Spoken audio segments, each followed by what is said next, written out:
Life Planning 101, brought to you by Kennedy Financial Services of Eastland. Tune in every Monday morning at 8:30 on KATX and again on Saturday morning at 9 a.m. on KATX and KWBY as Angela Robinson joins Stace Gaddy to share important financial information to help you live life on purpose. Insurance, investments, estate and tax planning, and much more. All covered now on Life Planning 101. Good morning, everyone. Welcome into Life Planning 101. I'm Stace Gaddy. Angela Robinson from Kennedy Financial Services. Good morning to you. Good morning, Stace. Happy to be here this morning. As always, we have a wonderful show. We always talking about money last, but that's not the case today. We're going to talk a lot about money. We're going to talk about investing. We're going to talk about the economy. We're going to have a special guest on the show, which I'm going to tell you about here in a minute. And real excited about that. But what I want to start with is what we call a 10,000-foot view of investing. You hear all the time that a confused mind says no. And a lot of times when, I bring up investing or I ask somebody, what's your experience? And no matter how long they've been investing, they get this blank look on their face like they're scared to death. And, I think there's a good reason for that because, we live in a very complicated world of investing. It's not just stocks and bonds and cash and you call your broker and you make a trade anymore. There's, in our business alone, we're looking at 49 different chassis for investing. 49. Wait. Chassis? What does that mean? Meaning an entity. Okay. So, whether you're talking about stocks or bonds or mutual funds or exchange-traded funds or hedge funds or REITs or limited partnerships or master limited partnerships, or the list goes on, right? So there's 49 different things that we're looking at. And just an example of this, and this is a little piece of trivia for you. Did you know at the end of 2014, there were 7,923 different mutual funds?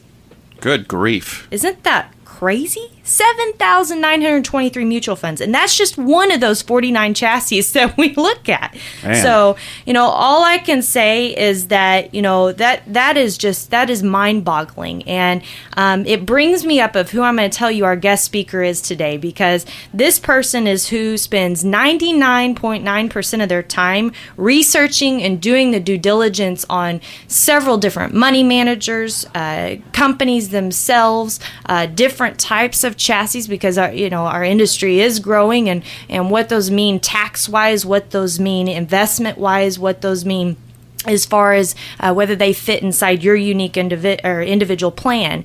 And that is my brother, which I am very proud to be a part of this business with him. He has been a student of the investment world for many, many years. He went to Texas Tech University as a finance major. He is a CFP, which is a Certified Financial Planner, a CLU, and a CFHC, and a QFP, and I'm not going to go through what all those mean, but I will talk about the last one that he is. He's a chartered financial analyst. And those are what the guys on Wall Street have that manage these mutual funds, that manage these hedge funds. So we've got him in our big town of Eastland, Texas, and we're real proud of that. So look forward to here after our breaks that you're going to get to hear from him later in the show, because he's going to give us like a market update. And what I thought would be great is for us to, again, back up and take this 10,000-foot view of investing so that when he gets on the show, he doesn't speak Greek. You may be able to to hang on to what he's saying. Doesn't speak acronym. That's right.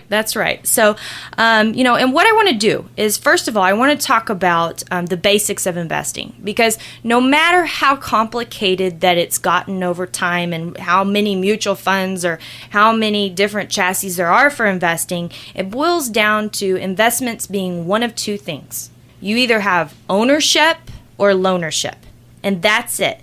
In other words, you either own something and you're counting on that something to grow, maybe provide you income, or do a little of both. Think about if you owned a rent house, right?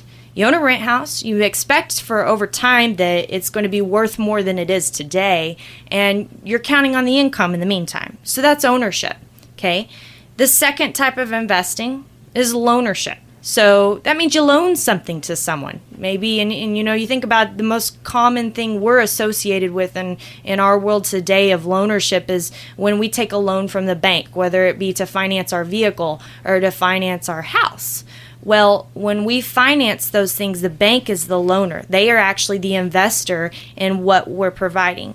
And that doesn't change if you're doing it with a private institution like that bank, or one-on-one when you buy a rent house, or whether you're with a publicly traded company when you're on MSNBC and you see all those numbers across the bottom of the screen. They boil down to those two things, ownership or loanership.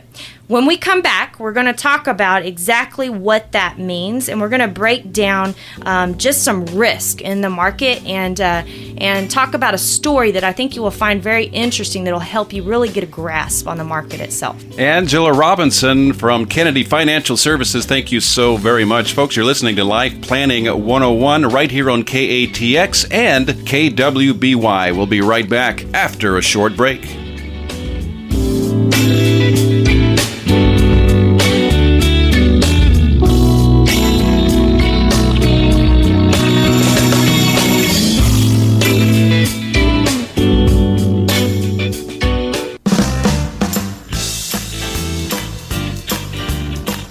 Welcome back in, everyone, to Life Planning 101. Everything you need to know about finances and much more. It's really about life planning. It's really about their motto, living life on purpose. I'm Stace Gaddy, your host, but the woman of the hour, Angela Robinson from Kennedy Financial Services right here in Eastland.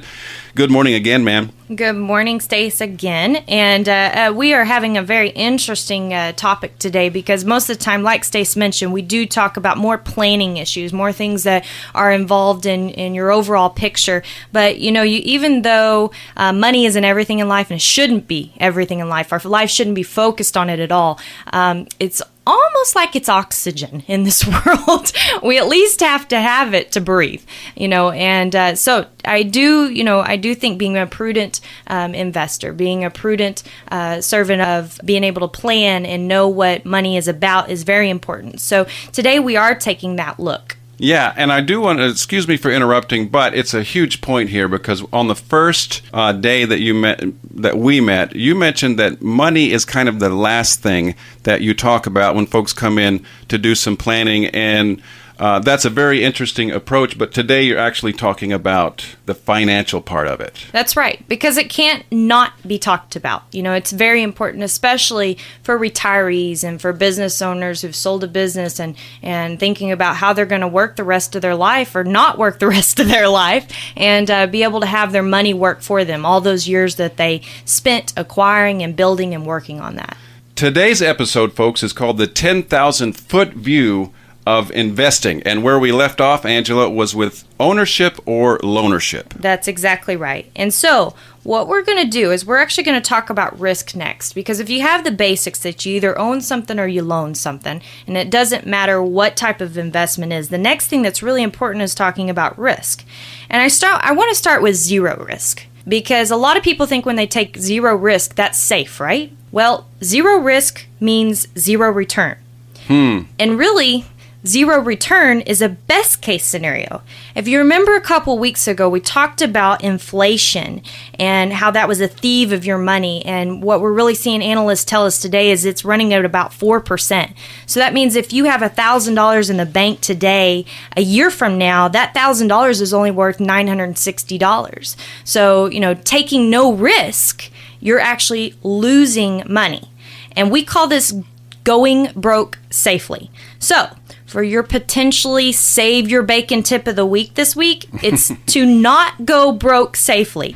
Once you have enough emergency money in place, and we will get into that in another show about what that means, you need to be taking enough risk to try to outpace inflation. And that's really difficult in today's environments. Whether you're looking at a CD rate that, is a 3-year CD from 1.5 to 1.7% annually, and that's what bank rate tells us right now is on average, or a fixed annuity rate.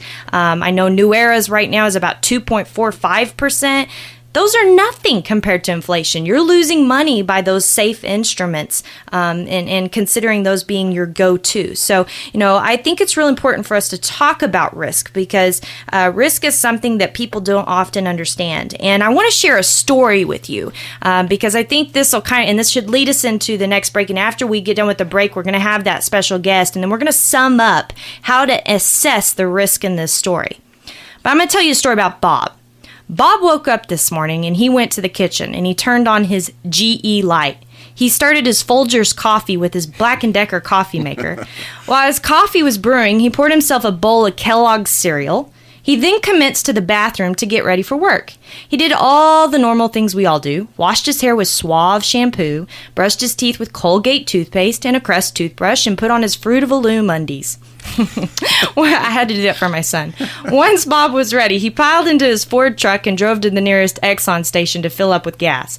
Bob then went to work using his Xerox paper, his Bic pen, and his Dell computer. After a long, hard day, he arrived home where he pulled out his Stouffer's microwave dinner, warmed it in his Sony microwave, and turned on his Panasonic TV to watch the news. After browsing on his Apple iPad and talking to his daughter on his iPhone, Bob settled into his Sealy mattress for a long, good night's rest. So when we come back, we're going to talk about the risk in that story. But before we do, again, we've got a special guest, so stay tuned. Welcome back in, everyone, to Life Planning 101. Angela Robinson, you have an extra special guest this morning. I do, and I'm so excited to tell you about him. Before I do, I want to remind everybody we are giving away items. And this week we have a pair of movie tickets to give away for the best question of the week. So email us, lifeplanning@kennedy-financial.com to submit your question. As always, I tell people, there's no such thing as a dumb question. I promise you, if you're thinking it, someone else is. So submit it, and if it's the best question of the week, we will be offering that pair of free movie tickets. So you don't want to miss that. But let's get on to our special guest. Again, we have my brother in the office that is a Texas Tech grad, and also he's a chartered financial analyst. And he works doing the market every day, all day, studying companies, talking to money managers, and he's going to give us a quick update about what's going on in the economy, because I know that's always a big question on everybody's mind, and especially today when the markets over this past summer have been real rocky. So, Aaron, happy to have you on the show, and looking forward to what you have to say. If you really look at what's been going on in the headline news and everything else, you would think the market was down pretty drastically. From Greece completely going bankrupt to everything in China going on, the market looks extremely vulnerable. But overall, the market really hasn't done anything, especially here in the U.S. As of now, the Dow and the S&P are both basically flat. Small companies were up quite considerably at the beginning of the summer, and they've given all that back. So, from January to right now, nothing's really happened. And why is that? And why is volatility picking up right now? And the biggest headline out there that has the most to do with everything that's going on is, what is the Fed going to do? The Fed, they are going to adjust interest rates, and they've said they're either going to do that in September or try to get it done by the end of the year. And what does that do? Well, when the Fed starts to increase interest rates, that's going to make our dollar or our bonds more competitive than around the world. And the biggest problem with what's going on right now is the divergence of what's going on between different countries and their money policy. So if you look at Europe, they're in their money printing process right now. They're doing quantitative easing. Japan is doing quantitative easing. China is now starting to devalue their currency. And who's the only country out there that's increasing interest rates? Well, that's us. So we're the hot play right now. More people are going to be coming into the U.S. to buy our securities and getting that higher income. Well, that has a couple of effects on us. The biggest one is it affects our dollar. Just from supply and demand, if people are buying our country, they're buying our dollar, and that's going to increase. The effect that has is it makes us less competitive. So if we are producing goods here in the United States and we're shipping them overseas, either by boat or by plane, once they get to Europe, Asia, Japan, or wherever that might be, they're less competitive. Right now, just in Europe, they would be 20% more expensive than the same good in Europe. So that does hurt our GDP or our economic growth. But on the flip side of that, you have certain rather large multinational companies. Think Apple or Ford or GE or any of these huge companies. They are actually operating in these countries. Ford has plants in China. Apple has plants in China or Europe as well. So when they are operating there, they are paying their workers, buying their materials, and earning all their income in euros or Chinese yuan, and it's not affecting them to that much. They're not losing 20% on those euros in that country. The difficult thing to wrap your head around is once that income is made or those expenses are expensed, our system is you have to translate those back to US dollars for our accounting scheme. So even though we're not realistically taking those euros and turning them back into US dollars, we have to show that on the financial statements. Well, the markets reacted quite a bit to this. If you go back in the last quarter's earnings of the S&P 500, the earnings growth was about a little over 1%. So we're able to buy these companies are falling in value, and most of it is just accounting schemes. Great, Aaron. That was incredible. That was really good information. I know, we could let him talk for hours and hours upon what information he's able to gain from things. Can we have him back? Because, that's a lot of information. We can unpack that for sure. Yes, absolutely. And let's not forget to get back to Bob before we leave the show. What happened to Bob? Yes, so Bob did all these things every day in the markets with all these things that we use every day. And I think the real true story here is that to understand risk, we really have to understand what we're investing in. Some people are scared to death of the markets because they don't understand them.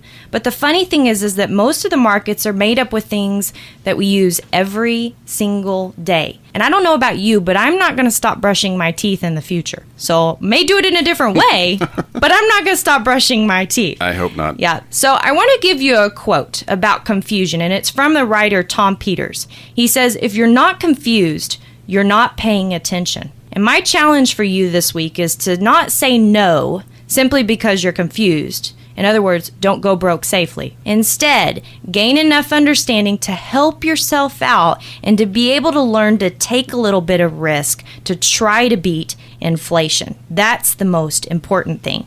Now, our trivia for today. How many mutual funds were there at the end of 2014? We gave this answer at the beginning of the show. What was it? The closest number wins a free large pizza. So, how many mutual funds were there at the end of 2014? Life planning at Kennedy-financial.com. Make sure you email us. We look forward to being able to hear from you guys and hear your best question of the week, too, for a pair of free movie tickets. And so don't forget to do that. And I hope everyone has a blessed and wonderful week. Very, very tricky, Angela Robinson. Very tricky trivia question. I'm not sure. Hey, listen, we have a couple of minutes left. Today's program, folks, is called the 10,000-Foot View of Investing. Let me ask you a quick question. It's sort of if you're that high up and you see a zillion ants running around, you need to get closer to really understand the individual ant. And I'm using the ant as a metaphor for one of the chassis you mentioned. Is that in the ballpark? That's exactly right. If you just take our toothpaste company, take Crest. If you have a toothpaste company and we know we're going to be brushing our teeth and our population is growing and more of the world is becoming middle class where there are more people going to be buying toothpaste seems like a reasonable thing. But you got to look at the company. Is the company, first of all, are they ethical, right? Yes. That's kind of a big one. And then is there a demand, which, yeah, there would be. And can they adapt to change? Because technology is changing, things are changing, so they've got to be able to know that. Fourth, maybe taxation is a problem. What about politics? What about the way that they're structured? What about their forethought? Steve Jobs, we're all associated with Steve Jobs, and the reason Apple is supposedly such a great company is because of Steve Jobs and his brain. So, it boils down to that one single ant and checking out that ant. And that's why I'm so thankful that we have Aaron in our office to do that every single day at all hours of the day. So, again, I think it's, goes back to our quote. If you're not confused, you're not paying attention. But don't let that let you say no to making sure that you have the potential to outpace inflation for your own sake so you don't go broke safely. Very good. Thank you so much, as always, Angela Robinson, and extra special guest today, Aaron Kennedy. Really do appreciate it. Folks, thank you for listening. Don't forget, if you missed today's program, this coming Saturday at 9 o'clock here at KATX and KWBY, both stations, we will have a rebroadcast of the program in its entirety. So really do appreciate you listening. We will look forward to next time. In the meantime, for Angela Robinson and Aaron Kennedy, I'm Stace Gaddy. See you next time.